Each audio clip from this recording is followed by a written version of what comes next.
السلام علیکم، کیسے ہیں آپ سب؟ لرن اردو ود ارم میں ہوں ارم، اور آج ہم پڑھیں گے حروف کی اقسام کے بارے میں۔ کل بھی پڑھا تھا ہم نے حروف کی اقسام کے بارے میں، وہ ہمارا لیکچر پارٹ 1 تھا، اور آج ہمارا لیکچر پارٹ 2 ہے۔ فردر جو ہے وہ اس کی ٹائپس ہم آج پڑھتے ہیں۔ تو آج ہم پڑھیں گے حروف ندا کے بارے میں۔ ندا کہتے ہیں پکار کو، یعنی بلانا، یعنی وہ حروف جو کسی کو بلانے کے لیے ہم استعمال کریں گے وہ کیا کہلائیں گے؟ ہمارے حروف ندا کہلائیں گے۔ یعنی کسی کو بھی ہم نے بلانا ہے، اس کے لیے جو بھی الفاظ ہیں، جو الفاظ ہم استعمال کرتے ہیں، جیسے اے بھائی، اللہ سے مخاطب ہوتے ہیں تو یا اللہ، نبی پاک صلی اللہ علیہ وسلم کا نام لیتے ہیں تو یا محمد۔ اسی طرح کسی کو ہم نے فول بلانا ہو، بے وقوف بلانا ہو تو اے بے وقوف، چنانچہ وغیرہ، اس طرح کے جو الفاظ ہیں وہ کیا کہلاتے ہیں؟ حروف ندا کہلاتے ہیں۔ حروف استفہام کیا ہے؟ حروف استفہام جو ہے نا وہ سوال سے ریلیٹڈ ہے، پوچھنے سے ریلیٹڈ ہے، ٹھیک ہے؟ وہ حروف جو کوئی بھی بات پوچھنے کے لیے، کوئی سوال پوچھنے کے لیے ہم استعمال کریں گے، وہ الفاظ کیا کہلائیں گے؟ وہ حروف کیا کہلائیں گے؟ حروف استفہام کہلائیں گے۔ مثلاً کیوں، کب، کیسے، کہاں، کیا وغیرہ، یہ جتنے بھی الفاظ ہیں یہ کیا کہلائیں گے؟ حروف استفہام کہلائیں گے۔ آگے آتا ہے حروف تشبیہ۔ تشبیہ ہوتا ہے کسی چیز کی مانند قرار دینا، یعنی ہو بہو اس چیز کے جیسا ہی قرار دے دینا، ٹھیک ہے؟ جیسے کہ ہم بڑی ایک کامن اگزامپل دی جاتی ہے اس کی، کہ ایک ماں جو ہوتی ہے وہ اپنے بیٹے کو کہتی ہے کہ میرا بیٹا تو چاند ہے، ٹھیک ہے؟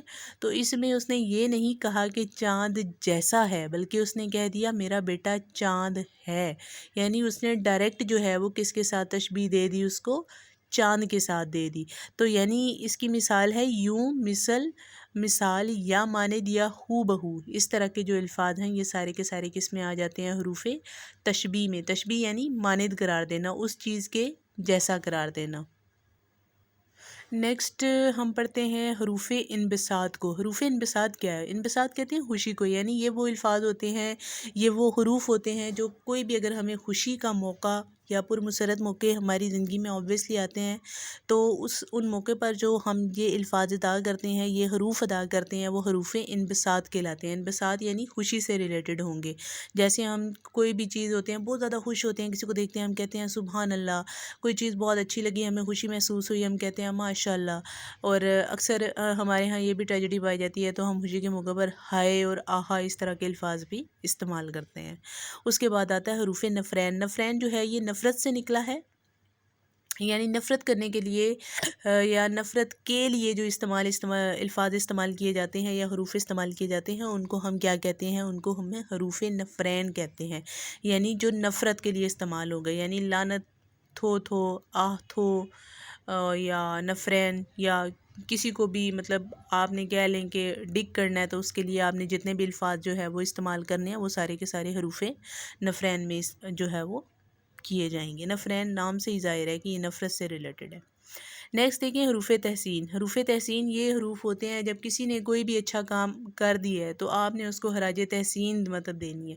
اب مطلب آپ کیا کر رہے ہیں؟ اس کو آپ داد دے رہے ہیں، تو اس داد دینے کے لیے اس کو جو آپ الفاظ استعمال کریں گے وہ کس میں آ جائیں گے؟ حروف تحسین میں آ جائیں گے۔ جیسے کوئی بھی بچہ ہے، اگر بچہ کیا کسی نے بھی کوئی اچھا کام کیا، آپ اس کو گڈ ریمارکس آپ نے دینے ہیں تو اس کے لیے آپ شاباش کا لفظ استعمال کریں گے۔ اور ایک لفظ جو ہم نے حروف انبساط میں بھی استعمال کیا ہے سبحان اللہ، وہ لفظ بھی استعمال کر سکتے ہیں، یا آفرین کا لفظ استعمال کیا جاتا ہے، یا جزاک اللہ کا لفظ استعمال کیا جاتا ہے۔ یہ سارے الفاظ جو ہیں یہ کس میں آ جاتے ہیں؟ حروف تحسین میں آ جاتے ہیں۔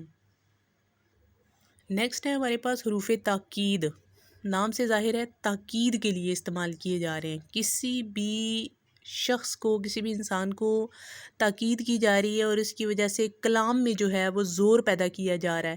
یعنی کہ جب آبویسلی ہم کسی کو تاکید کرتے ہیں تو سم ہاؤ ہم ہارش ورڈ تو نہیں کہہ سکتے، ہم تھوڑا ہارشلی اس کو کہہ سکتے ہیں، ایسے کہ تمہیں یہ کام ضرور کرنا ہوگا، یہ سراسر غلطی ہے، زیادتی ہے، یہ کام ہرگز نہیں ہو سکتا، بالکل یہ میری مرضی کے مطابق نہیں ہے۔ تو یہ جو ہم نے الفاظ استعمال کیے، ضرور، سراسر، سبھی، ہرگز، بالکل، یہ تمام الفاظ جو ہیں یہ کس میں آ جاتے ہیں؟ یہ حروف تاکید میں آ جاتے ہیں، یعنی کسی کو تاکید کرنے کے لیے ہم استعمال کر رہے ہیں اور اس کی وجہ سے جو بھی بات ہم کریں گے اس میں زور پیدا ہوتا ہے۔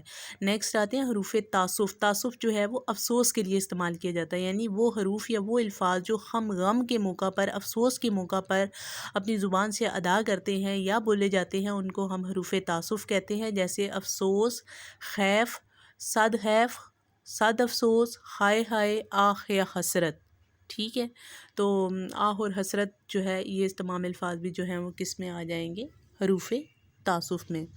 اپنے نیکسٹ جو ہے وہ حروف استدراک جو ہے وہ ہم اپنے نیکسٹ لیکچر میں انشاءاللہ کل ڈسکس کریں گے۔ ویڈیو بہت لانگ ہو گئی ہے، تو اگر آپ کو میری جو ہے وہ ویڈیوز اچھی لگتی ہیں تو پلیز میرے چینل کو لائک کیا کریں، شیئر کیا کریں، سبسکرائب کیا کریں۔